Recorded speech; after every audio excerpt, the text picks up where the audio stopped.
বেশি চলে গেছে। আমি উদাত্ত আহ্বান জানাই, আমি আমার শিক্ষক পরিষদ থেকে যদি কারিগরির পরিপত্র প্রজ্ঞাপন জারি না হয় এবং স্বাস্থ্য গণবিজ্ঞপ্তির আগে বদলি চালু না হয়, তাহলে আমরা আইনানুগ ব্যবস্থা নিতে বাধ্য হব। সম্মানিত শিক্ষকবৃন্দ, আপনারা এদিক কোথাও যাবেন না। আমরা কিছুক্ষণের মধ্যে লংমার্চ শুরু করব প্রেস ক্লাব টু শিক্ষা মন্ত্রণালয়। আমি এই বলে মানে সংক্ষিপ্ত বক্তব্য এখানে শেষ করলাম।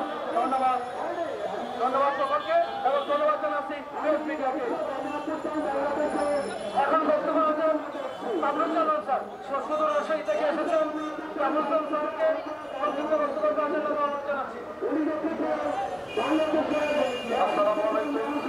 বাংলাদেশ শিক্ষক ঐক্য পরিষদ কর্তৃক আয়োজিত আজকে এনটিআরসি কর্তৃক সুপারিশপ্রাপ্ত শিক্ষকদের অর্থাৎ ভর্তি প্রত্যাশী শিক্ষকদের আয়োজনে আজকের এই মানববন্ধন ও লংমার্চ কর্মসূচিতে উপস্থিত আছেন বাংলাদেশ শিক্ষক ঐক্য পরিষদের সংগ্রামী সভাপতি জনাব মোহাম্মদ সরোয়ার। আরও উপস্থিত আছেন বাংলাদেশ শিক্ষক ঐক্য পরিষদের বিপ্লবী সাধারণ সম্পাদক জনাব মোহাম্মদ সাকিবুল ইসলাম খান সহ সারা বাংলাদেশের 64টি জেলা থেকে আগত ভর্তি প্রত্যাশী এনটিআরসি কর্তৃক সুপারিশপ্রাপ্ত আমার প্রাণপ্রিয় সহযোদ্ধা সবার প্রতি সম্মানিত শিক্ষক মন্ডলী, সম্মানিত সহযোদ্ধা এবং আমাদের সামনে আমাদের প্রিন্ট মিডিয়া ভাইদেরকে আমরা একটা কথাই বলতে চাই, আমরা এনটিআরসি কর্তৃক সুপারিশপ্রাপ্ত কারণ করোনা নিয়ে আমরা সারা বাংলাদেশের বিভিন্ন শিক্ষা প্রতিষ্ঠানে জয়েন করি নাই, আমরা চাকরি করছি। আমরা রিটেল এবং ফাইবার নিয়ে যোগ্যতার ভিত্তিতে সারা বাংলাদেশ থেকে অসংখ্য শিক্ষকরাই আমরা বিভিন্ন শিক্ষা প্রতিষ্ঠানে আমরা সেবা দিয়ে আসছি।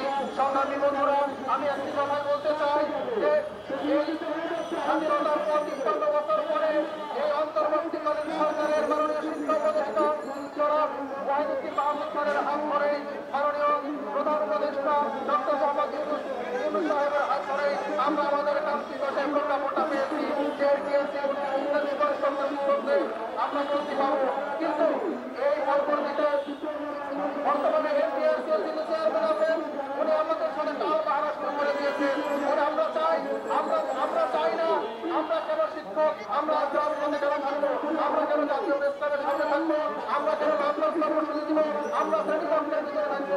সংগ্রামী বন্ধুরা, সম্মানিত সংগ্রামী বন্ধুরা, আমি একটি কথাই বলতে চাই, বর্তমান মাননীয় শিক্ষা উপদেষ্টা মহোদয় আপনার মহোদয় উনি কয়েকদিন আগে বললেন যে উনি জানতেনই না আমাদের বাংলাদেশের শিক্ষকদের বেতন বাংলাদেশের ড্রাইভারের চাইতেও কম।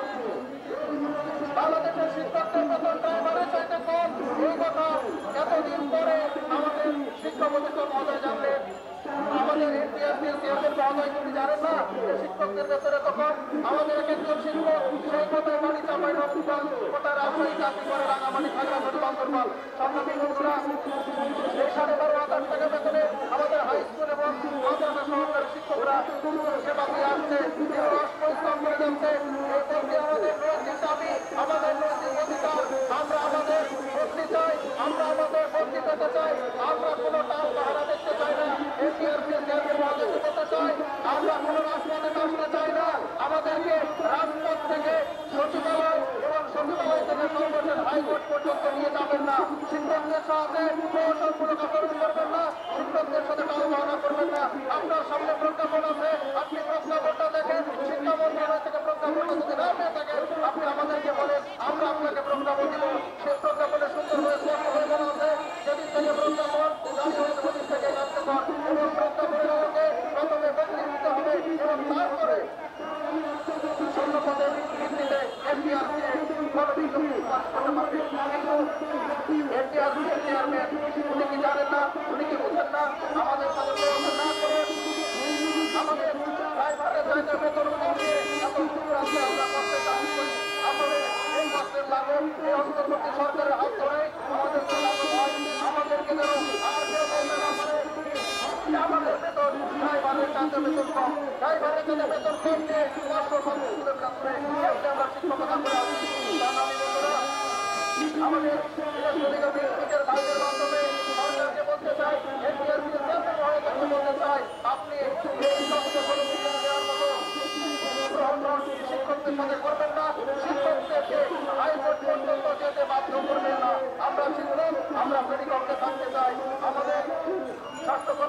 আগে আমাদের ভর্তি দিয়ে দিন এবং ভর্তি দেওয়ার পরে আমরা যে পথ ছেড়ে দিব সেই আগের মতো সেম পথ থেকে যাবে। এরপরে আপনি চলে যাবেন। গণবিজ্ঞপ্তি দেন, আমরা আমাদের ভর্তি চাই, আমাদের ভর্তি, আমাদের দাবি, আমাদের মৌলিক অধিকার আমাদেরকে দিতে হবে। আমরা রাজপথে থেকে আন্দোলন সংগ্রাম করতে চাই না, আমরা সেই পক্ষে দিতে যেতে চাই। সংগ্রাম অনুযায়ী অতি সত্তর আমাদের ভর্তি দেওয়ার পরে আপনি সংগ্রাম গণবিজ্ঞপ্তি দিয়ে শিক্ষকতা পেশায় নতুনদেরকে আসার জন্য সুযোগ দেওয়ার জন্য আহ্বান জানিয়ে এবং সর্বপ্রথম অতি সত্তর আমাদেরকে ভর্তি বাস্তবায়ন করার জন্য উদাত্ত আহ্বান জানিয়ে এনটিআরসি চেয়ারম্যান মহোদয়কে এবং মাননীয় শিক্ষা উপদেষ্টা মহোদয়কে উদাত্ত আহ্বান জানিয়ে আমার সংক্ষিপ্ত সবাইকে ধন্যবাদ। বাংলাদেশ শিক্ষক ঐক্য পরিষদের অন্তর্ভুক্ত সফলতা কামনা করছি। আসসালামু আলাইকুম ওয়া রাহমাতুল্লাহ।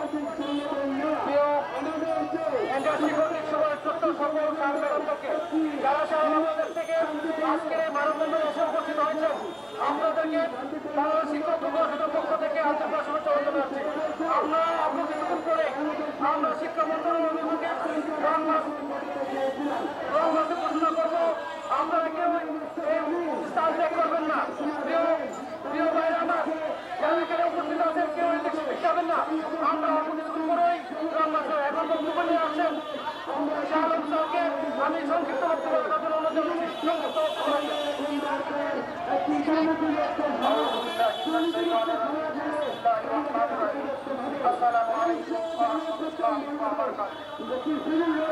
আজকের এই বদলি মানববন্ধনে উপস্থিত বাংলাদেশ শিক্ষক পরিষদের সম্মানিত সভাপতি, সেক্রেটারি এবং সকল কর্মকর্তাদি স্যাররা এবং উপস্থিত মিডিয়ার সাংবাদিক ভাইরা, আপনাদেরকে আবারও সালাম জানাচ্ছি। আসসালামু আলাইকুম ওয়া রাহমাতুল্লাহ।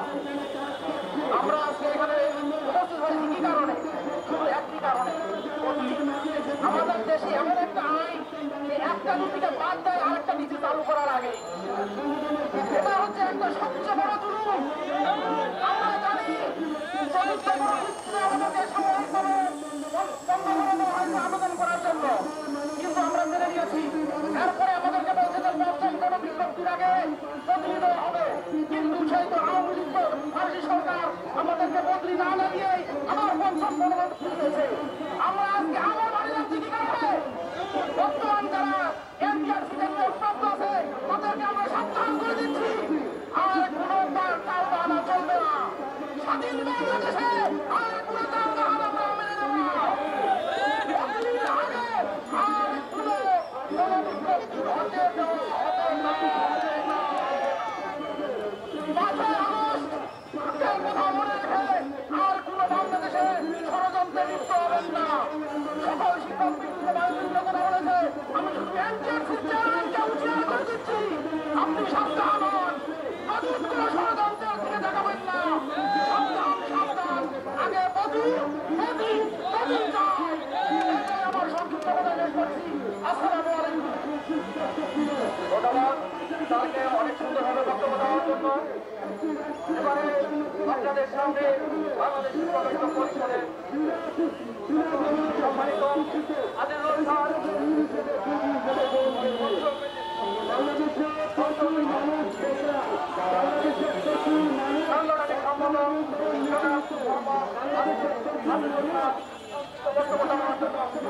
সম্পাদক বক্তব্য দেওয়ার জন্য বিশেষভাবে এবারে আমাদের সামনে বক্তব্য রাখবেন, সংক্ষিপ্ত বক্তব্য রাখবেন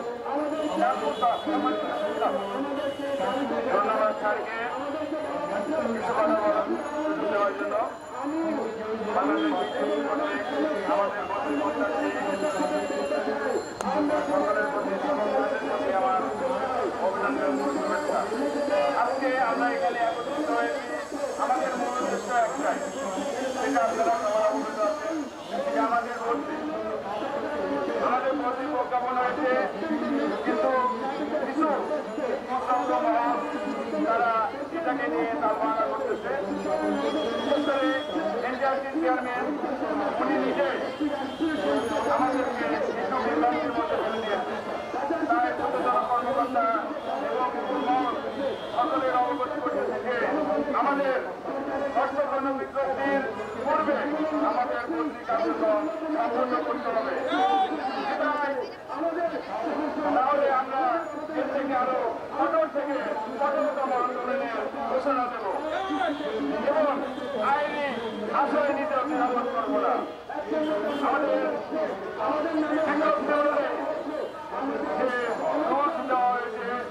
নীতিমালা আছে সেই নীতিমালা অনুযায়ী আমাদের কার্যক্রম সম্পন্ন করতে হবে এবং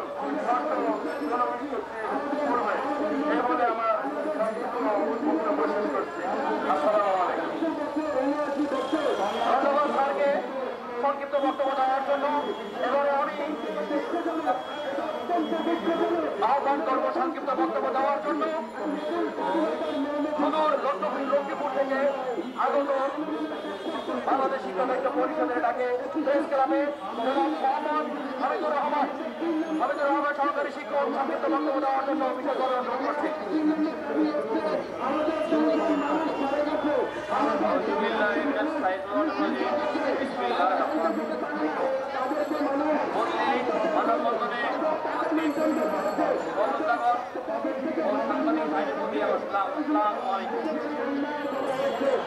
আমরা দীর্ঘ ৩৫ থেকে ৩৩টি মানববন্ধনে আমরা অংশগ্রহণ করেছি কিন্তু বর্তমানে দেখা যাচ্ছে মিডিয়ায় পত্রপত্রিকায় যে আমাদের ষষ্ঠ গণবিজ্ঞপ্তি বদলির আগে ষষ্ঠ গণবিজ্ঞপ্তি দেবে, কিন্তু আমাদের বদলিতে উল্লেখ আছে আগে আমাদের বদলি বিজ্ঞপ্তি চালু হবে, তারপরে ষষ্ঠ গণবিজ্ঞপ্তি দেওয়া হবে। আসলে আইন সবার জন্য সমান। যদি আমাদের বদলি হওয়ার আগে গণবিজ্ঞপ্তি প্রকাশ হয় তাহলে এটা কোনোভাবে আমরা মেনে নিব না। প্রয়োজনে আমরা আদালত পর্যন্ত যাব এবং রিট করবো, কোনোভাবেই আমরা বদলির আগে গণবিজ্ঞপ্তি মেনে নেব না এবং হতে দেব না। কারণ আমি আমার নিজ জেলা হচ্ছে ঠাকুরগাঁও জেলা, আমি আছি লক্ষ্মীপুর জেলায়। ঠাকুরগাঁও জেলা হচ্ছে লক্ষ্মীপুর জেলা দূরত্ব 759 কিলোমিটার। আমি 759 কিলোমিটার চাকরি করি। আমি ঈদে যেতে পারি নাই, কারণ ঈদে যদি আমি যাই আমি যাওয়া আসা ভাড়া অনেক পড়ে যাই, আর ঈদ করে যেতে পারি নাই। আমাদের প্রতিবেশী আত্মীয়স্বজন মা বাবা ভাই বোন অনেকে মারা যায়, আমরা যেতে পারি না। তারপরে আমাদের একটা ধারা আছে 306 ধারা, এখানে উল্লেখিত আছে থেকে বছরে একটি শিক্ষক ভর্তি হতে পারবে। আমার জানা মতে কোনো কোনো বিদ্যালয়ে বা কলেজে 8 থেকে 10 জন শিক্ষক বা ম্যাডাম চাকরি করে। এই নিয়ম যদি অনুসরণ করা হয় তাহলে একটি শিক্ষক বা ম্যাডাম বদলি হতে 10 বছর লেগে নেবে। 10 বছর লেগে গেলে একটি শিক্ষকের পক্ষে ভালো কিছু আশা করা সম্ভব হবে না। আবার ম্যাডামদের কিছু নিয়ম আছে, তারা তাদের স্বামীর কর্মস্থলে বদলি হতে পারবে না, এরকম কোনো নিয়ম নাই। যদি এই নিয়মটি চালু হয়, একটা ম্যাডাম যদি তার নিজ স্বামীর কর্মস্থলে বদলি হতে পারে তাহলে তাদের পরিবার সুখে শান্তিতে কি হতে পারবে, অন্বেষণ করতে পারবে এবং শিক্ষা প্রতিষ্ঠানে ভালো শিক্ষক হতে পারবে, শিক্ষিত হতে পারবে এবং শিক্ষা দানে মনোনিবেশ করতে পারবে। তাই আমি বলতে চাই কোনোভাবেই যেন আমাদের বদলির আগে কোনো গণবিজ্ঞপ্তি চালু না হয়। চালু হলে আমরা আইনে অংশগ্রহণ করবো, আইনের প্রক্রিয়া গিয়ে আমরা স্থাপিত হবো। এই বলে আমি আমার বক্তব্য শেষ করলাম। আল্লাহ হাফেজ। ধন্যবাদ স্যারকে। এবারে আমাদের মাঝে সংক্ষিপ্ত বক্তব্য রাখবেন সুদূর সুনামগঞ্জ থেকে আগত মোহাম্মদ রায়হান সরকার প্রভাষক ইংরেজি।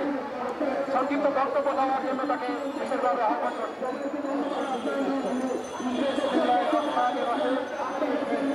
আসসালামু আলাইকুম ওয়া রাহমাতুল্লাহ। আমার অধিকার সঙ্গে থাকুন পরিবার। সামনে রেখে আমরা এক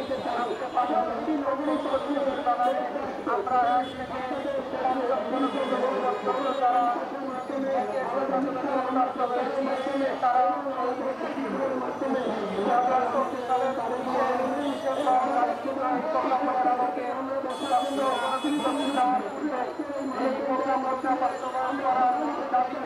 আমরা এখানে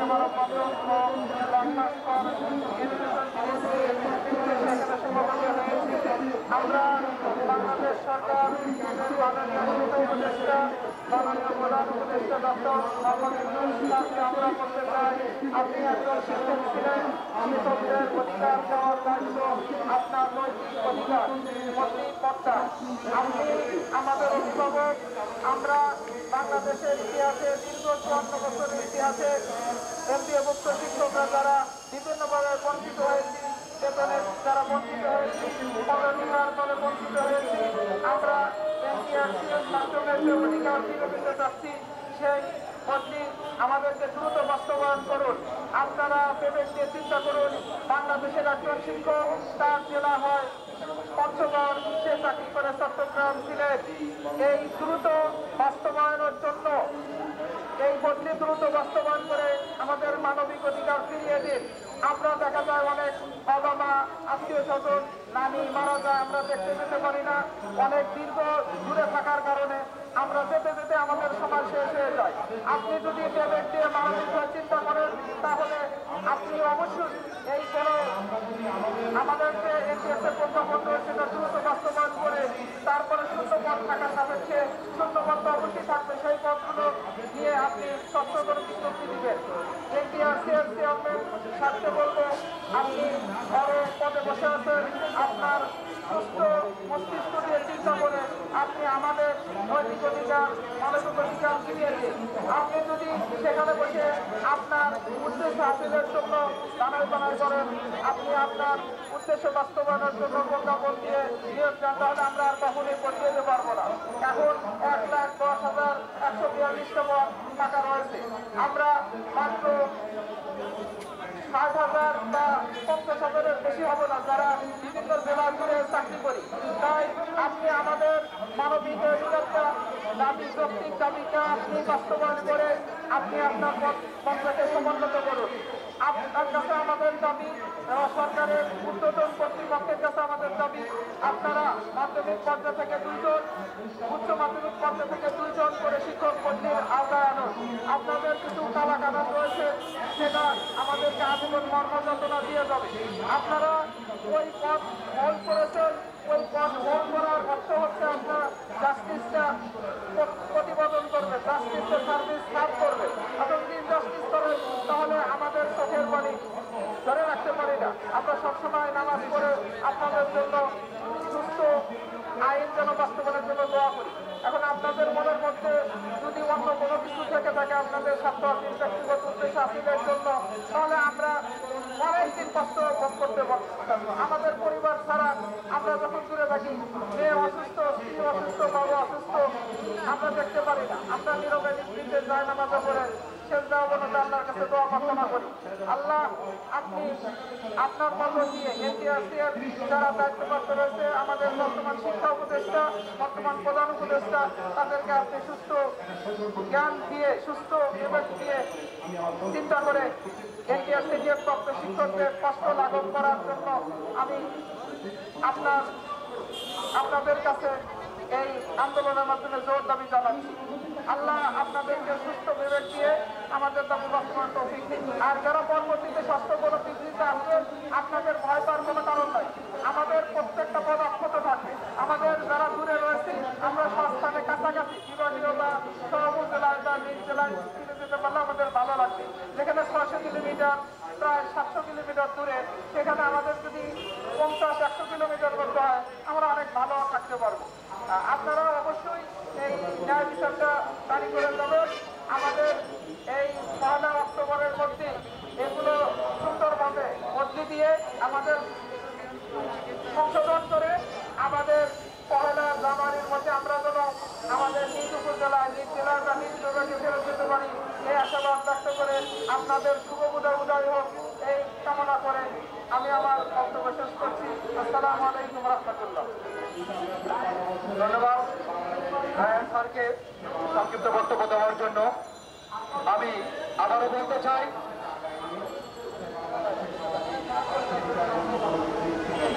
বাংলাদেশ শিক্ষাব্যক্ত পরিষদের সম্মানিত আজিজুল স্যার এবার আমাদের বাংলাদেশ শিক্ষাব্যক্ত পরিষদের সাংগঠনিক সম্পাদক জনাব আজিজুল স্যার আমাদের সামনে চট্টগ্রাম থেকে আগত জনাব মোহাম্মদ আজিজুল স্যার আমাদের সামনে সংক্ষিপ্ত বক্তব্য দেবেন।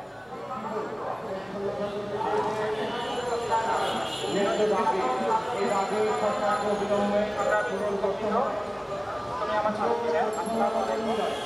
যাই হোক আমরা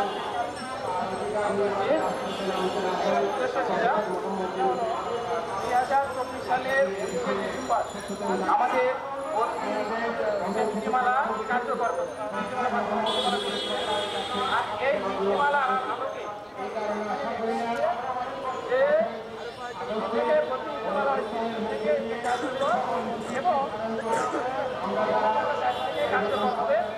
এবং এখানে আরেকটা কথা সম্পন্ন হওয়ার পর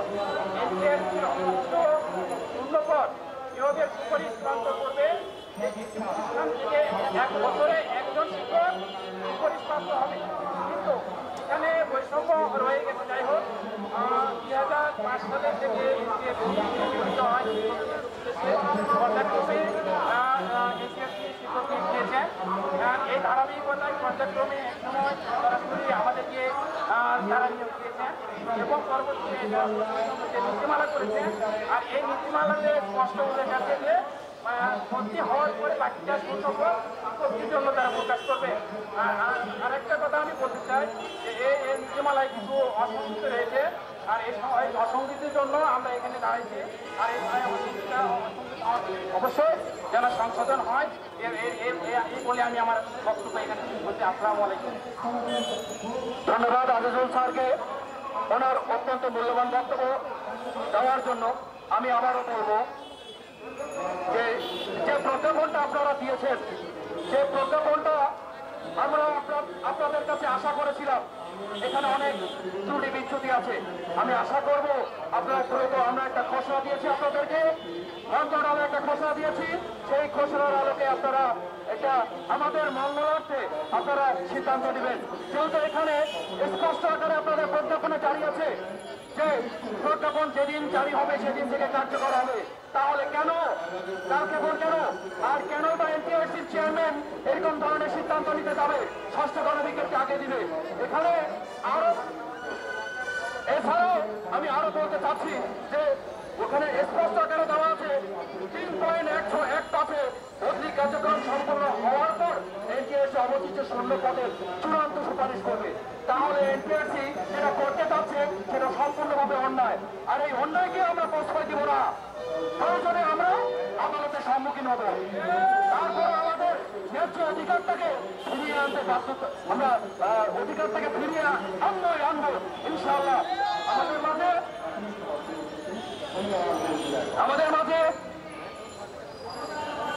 আমাদের মাঝে বাংলাদেশ শিক্ষক ঐক্য পরিষদের একজন কেন্দ্রীয় নেতৃবৃন্দ জামালপুর থেকে আগত মোহাম্মদ রাশেদ স্যার, ওনাকে সংক্ষিপ্ত বক্তব্য দেওয়ার জন্য বিশেষভাবে আহ্বান করছি।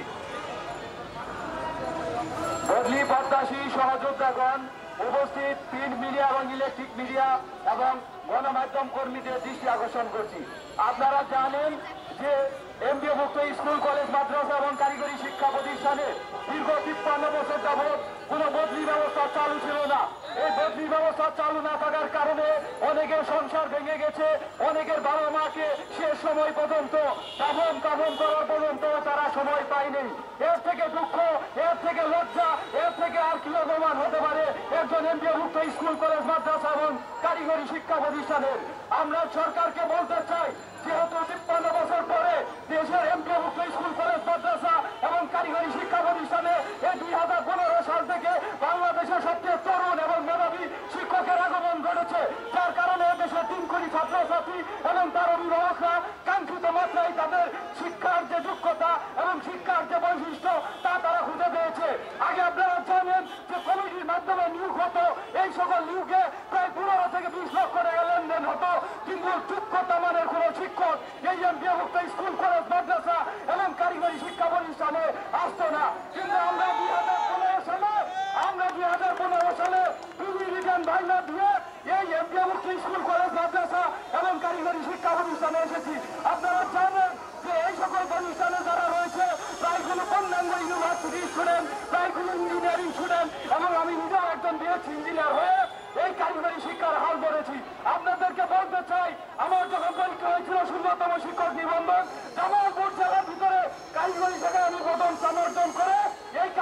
শিক্ষা প্রতিষ্ঠানে ইটনা নূরপুর ডিগ্রি মাদ্রাসা সেই ইটনা কিশোরগঞ্জ জেলায় সুপারিশপ্রাপ্ত হয়েছিলাম। কিন্তু আমাদের সেই সময়ে শিক্ষা মন্ত্রণালয়ের 7 ধারা জারি ছিল, অর্থাৎ প্রতিষ্ঠান পছন্দ না হলে আরেক প্রতিষ্ঠানে আমরা যেতে পারতাম। কিন্তু সুকৌশলে সরকার, সেই বিগত সরকার সুকৌশলে সেই 7 ধারাকে বাতিল করে দেওয়া হয়েছে। যার কারণে আমরা এখন বর্তমানে জাগাবর জীবনযাপন করছি, আমরা বর্তমানে এখন ঋণগ্রস্ত হয়ে গেছি। আপনারা জানেন যে একজন বেসরকারি এমপিওভুক্ত স্কুল, কলেজ, মাদ্রাসা এবং কারিগরি শিক্ষা প্রতিষ্ঠানের শিক্ষক মাত্র 12,500 টাকা বেতন পায়। আপনাদের বলতে চাই যে 12,500 টাকা দিয়ে একটি ঢাকা, রাজশাহী, খুলনা, বরিশাল, সিলেটের মধ্যে একটি শহরে কিভাবে একজন মানুষ একসাথে একজন মানুষও তো চলতে পারে না, সেইখানে ফ্যামিলি নিয়ে কিভাবে চলা যায় আপনারাই বলেন। তো দুঃখজনক হলে একটি কথা বলতে হয় যে বিগত সরকারের সময় আমরা এই বদলির জন্য রাজপথে ছিলাম। আমাদের অনেক কর্মীকে এবং আমাদের অনেক সহযোদ্ধাকে সেই সরকারের পেটুয়া বাহিনী হামলা, মামলা, নির্যাতনের দিয়ে আমাদেরকে বন্দী আন্দোলন থেকে কমিয়ে রেখেছিল। কিন্তু যখন 5ই আগস্ট আসলো, আমরা আমাদের বৈষম্যহীন একটি বাংলাদেশের অভ্যুত্থান পেলাম। সেই অভ্যুত্থানের সময় আমাদের যে শিক্ষা উপদেষ্টা জনাব ওয়াহিদুজ্জামান সাহেবের কাঙ্ক্ষিত প্রচেষ্টায় এ বদলি নীতিমালা বাস্তবায়ন হলো।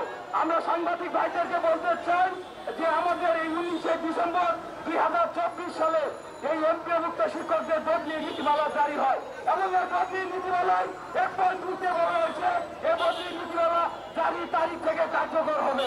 কিন্তু দুর্ভাগ্যজনক হলেও সত্য, সেই জারির কার্যকর থেকে কার্যকর না করে এনটিআরসি ইদানিং কি শুরু করেছে, ওনারা বদলি না দিয়ে ওনারা গণবিজ্ঞপ্তির পথে এগিয়ে যাচ্ছে। আমরা বলতে চাই দেশের এমপিওভুক্ত স্কুল, কলেজ, মাদ্রাসা এবং কারিগরি শিক্ষা প্রতিষ্ঠানে প্রায় 1,26,000 এনটিআরসি সুপারিশপ্রাপ্ত শিক্ষক রয়েছেন। এই কাজ করতে যাবেন না। আপনার রাজপথটা কিভাবে হয়, দেশের সংবিধানকে উল্টাপাল্টা করে আপনি গণবিজ্ঞপ্তি দেওয়ার জন্য এত তৎপর হয়েছেন কেন? আমরা বলতে চাই কোনোভাবেই এমপিও নীতিমালা বাইরে পরিবন্ধী কোনো কাজ করলে আমরা হাইকোর্টে যেতে বাধ্য হব। আমরা হাইকোর্টে যেতে বাধ্য হব এবং এনটিআরসি ঘেরাও কর্মসূচি দিতে বাধ্য হব। কোন ধরনের হুমকি দিয়ে আমাদের এই এমপিওভুক্ত শিক্ষকদের বদলি নীতিমালা পরিবন্ধী কোন কাজ এই বাংলার মাটিতে আমরা হতে দিব না ইনশাআল্লাহ। আপনারা জানেন এনটিআরসি মেধাবী শিক্ষকরা আজকে এমপিওভুক্ত শিক্ষককে হাল ধরেছে বিদায় আজকে শিক্ষা ব্যবস্থার উন্নতি হয়েছে। আপনারা জানেন এই এমপিওভুক্ত স্কুল, কলেজ, মাদ্রাসায় এই তরুণ শিক্ষক শিক্ষিকা সবাই অনার্স, মাস্টার্স পাস এবং বিভিন্ন বিশ্ববিদ্যালয় থেকে মাস্টার্স পাস হওয়ার কারণে এখন তাদের অভিভাবকরা এবং ছাত্ররা অহংকার করে বলে যে আমাদের শিক্ষকরা ঢাকা ইউনিভার্সিটি থেকে এসে এই সকল প্রতিষ্ঠানে চাকরি করছে। আমরা ধন্য, আমরা গর্বিত এবং আমরাও তাদেরকে বলতে চাই আমরা যদি আমাদের নিজ নিজ এলাকায় গিয়ে এবং বদলি নীতিমালা অনুযায়ী আমরা আমাদের নিজ প্রতিষ্ঠান এবং নিজ জেলার আশেপাশে চাকরি করতে পারি, তাহলে এই বদলি জনিত যে সমস্যাটা সেই সমস্যা থেকে আমরা রক্ষা পাবো। আমাদের এই সাইডে আমাদের সহযোগিতা ম্যাডামরা রয়েছে, তার বাড়ি একজনের রংপুর, উনি চাকরি করে নীলফামারী, আরেকজনের বাড়ি টেকনাফ, উনি চাকরি করে তেঁতুলিয়া। আপনারাই বলেন হাজব্যান্ড একখানে, ওয়াইফ আরেকখানে, সন্তান আরেকখানে, আবার বাবা মা আরেকখানে, এইভাবে একটি জীবনযাপন হয়? এভাবে হয়? আপনারা বলেন, ওই বলে পাবেন। অথচ এ বদলি নীতিমালা বাস্তবায়ন করলে এই সকল শিক্ষকরা মানসিক চিন্তাগ্রস্ত থেকে বাঁচত। আপনারা জানেন যে বিগত 5 দিন আগে আমাদের একজন শিক্ষক এই হার্ট স্ট্রোক করে এইভাবে স্ট্রোক করে উনি মারা গিয়েছেন। ওনার বদলি ছিল না, ওনার বাড়ি থেকে উনি 700 কিলো দূরে চাকরি করতেন। আপনাদের বুঝতে হবে আমরা এনটিআরসি সুপারিশ মতো এই তরুণ মেধাবী শিক্ষক আমরা রাজপথে আসতে চাই নাই, কিন্তু আপনারা আমাদের রাজপথে আনছেন। কিভাবে আপনাদের সাহস হয় যে একটি নীতিমালা, একটি সংবিধান থাকার পরেও কিভাবে আপনারা গণবিজ্ঞপ্তির পথে পা বাড়াতে চাচ্ছেন? গণবিজ্ঞপ্তিতে কি মধু ঢুকেছে? গণবিজ্ঞপ্তিতে কি মধু ঢুকেছে? গণবিজ্ঞপ্তিতে মধু ঢুকে নাই। আমরা সুস্পষ্টভাবে সাংবাদিক সম্মেলনের মাধ্যমে বলতে চাই যে আমরা আমাদের ন্যায্য যে আইন রয়েছে, বাংলাদেশ সংবিধানের যে আইন রয়েছে এবং বিগত 53 বছরে বাংলাদেশের যে এমপিওভুক্ত শিক্ষার শোষণ, যন্ত্রণা এবং বঞ্চনা ছিল সেখান থেকে আমরা মুক্ত হতে চাই। আমরা মানসিক শান্তি পেতে চাই, মানসিকভাবে আমরা আমাদের ছাত্র ছাত্রীদের পড়াতে চাই। আমরা যখন আমাদের পরীক্ষার হলে ডিউটি করে আমরা যখন 500 কিলো দূরে আমরা আমাদের একটি প্রতিষ্ঠানে ডিউটি করে আমরা যখন নকল ধরতে যাই আমাদের বলে স্যার আপনি তো আমাদের এলাকার লোক না। তাহলে আপনারা বলেন আমরা আমাদের কিভাবে প্রশাসনিক ক্ষমতা খাটিয়ে বাংলাদেশ থেকে নকল মুক্ত করবো আপনারাই বলেন। অথচ এই ছাত্রগুলো যদি আমার এলাকায় হইতো অথবা আমার জেলার হইতো এই কথা বলার ভুলেও সাহস করতো না। আমরা বলতে চাই যে বাংলাদেশে যেহেতু 53 বছর পরে বদলি নীতিমালা হয়েছে, এই বদলি নীতিমালার 3.15-তে সুস্পষ্টভাবে বলা রয়েছে যে কোন বিজ্ঞপ্তির আগেই বদলি নীতিমালা কার্যকর করতে হবে এবং 3.16-তে একটি বিষয় রয়েছে যেটি আমরা আপনাদের সাংবাদিকের মাধ্যমে আমরা সংশোধনী দৃষ্টি আকর্ষণ করছি। সেটি হলো 3.16-তে একজনকে প্রতি প্রতিষ্ঠানে বদলির কথা বলা রয়েছে। সেখানে আমরা সর্বোচ্চ 4 জন এবং সর্বনিম্ন 3 জন বদলির দাবি জানাচ্ছি এবং সুস্পষ্টভাবে এইখান থেকে শেষ কথা বলে যাচ্ছি, কোনোভাবে যদি বদলির আগে কোনো বিজ্ঞপ্তি দেওয়া হয় তাহলে অবশ্যই রাজপথে নামবো এবং আইনের সম্পন্ন হবো। ধন্যবাদ সবাইকে, ধন্যবাদ সহযোগিতাকে। ধন্যবাদ রাশেদ মোবারক স্যারকে, রাশেদ মোশাররফ স্যারকে সুন্দর বক্তব্য রাখার জন্য। প্রিয় সংগ্রামী স্যার, আতাউল স্যার রেখেছে, সাকিবুল স্যার, আতাউল স্যার রেখেছে, আতাউল স্যার, সাকিবুল স্যার এসেছে। প্রিয় সংগ্রামী স্যার ম্যাডামরা আপনাদের সামনে এখন বক্তব্য রাখবেন। প্রিয়, আমি আপনাদের উদ্দেশ্যে আমি নিজে দু একটি কথা বলতে চাই।